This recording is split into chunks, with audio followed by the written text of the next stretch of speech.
আমাকে দেখে খুব অবাক হচ্ছেন, তাই না?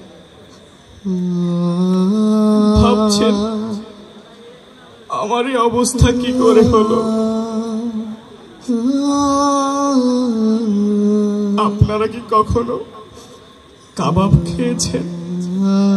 খাসি অথবা দুম্বা? এ তো সেই কাবাব,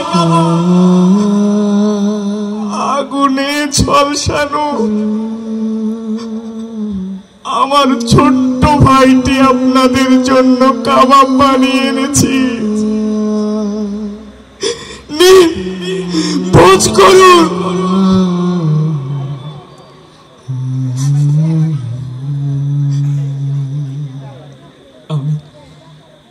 আমি ফিলিস্তিনি এক মাজলুম। প্রতিদিনের মতো আজও বাবার হাত ধরে মাদ্রাসাতে যাচ্ছিলাম।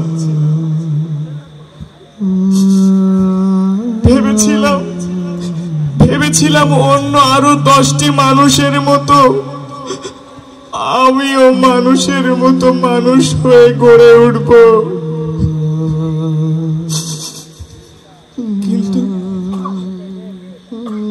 কিন্তু হঠাৎ এক বিকট আওয়াজে আমি জ্ঞান হারিয়ে ফেলি।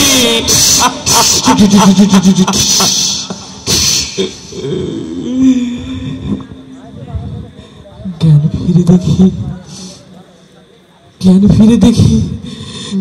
ফিরে দেখি আমার পাশে আমার বাবার ক্ষত বিক্ষত লাশ পড়ে আছে।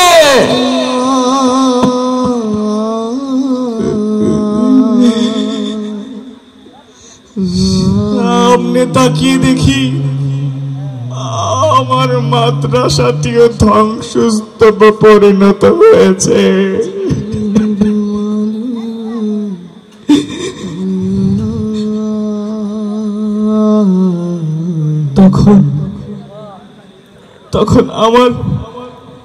তখন আমার মায়ের কথা খুব মনে পড়ছিল।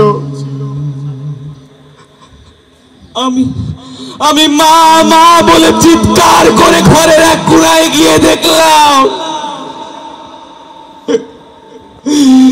আমার মায়ের বিভৎস লাশের পাশে আমার ছোট্ট ভাইটি ঝলসানো অবস্থায় পড়ে আছে।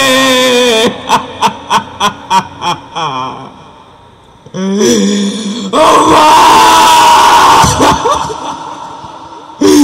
মা গো,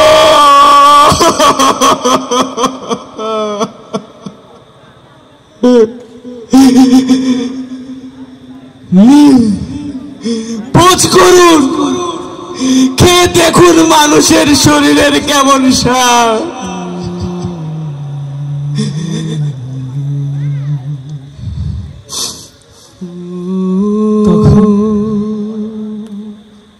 তখন আপনাদের কথা খুব মনে পড়ছিল। ভাবছিলাম এই মুহূর্তে আপনারা হয়তো ভোজের আনন্দে মেতে উঠেছেন। নিন, ভোজ করুন, খেয়ে দেখুন মানুষের শরীরের কেমন স্বাদ। ভবিষ্যতে তো আপনাদের কাবাব তৈরি করে দেওয়ার কোনো মানুষ থাকবে না। তখন কি নিয়ে মেতে উঠবে আপনাদের এই ভোজ সভা?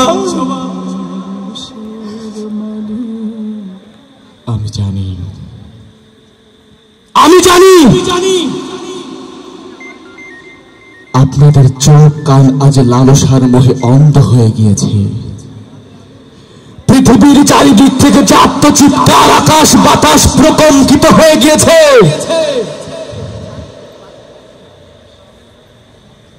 তা আপনাদের বিবেককে এক বিন্দু মাত্র নাড়াতে পারেনি। তবে শুনে রেখো হে বাংলার মুসলমানেরা, সেই দিন আর বেশি দূরে নয়। তোমরা যদি আজ এদের উপর ভরসা করে বসে থাকো, তাহলে তোমাদেরও একদিন ঘুম ভাঙবে বোমার আওয়াজে। তোমাদের একদিন ঘুম ভাঙবে বাবার ক্ষত বিক্ষত লাশ দেখে।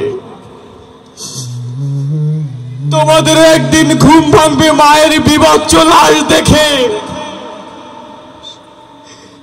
তোমাদেরও একদিন ঘুম ভাঙবে ছোট্ট ভাইটির ঝলসানো শরীরের দেহ দেখে।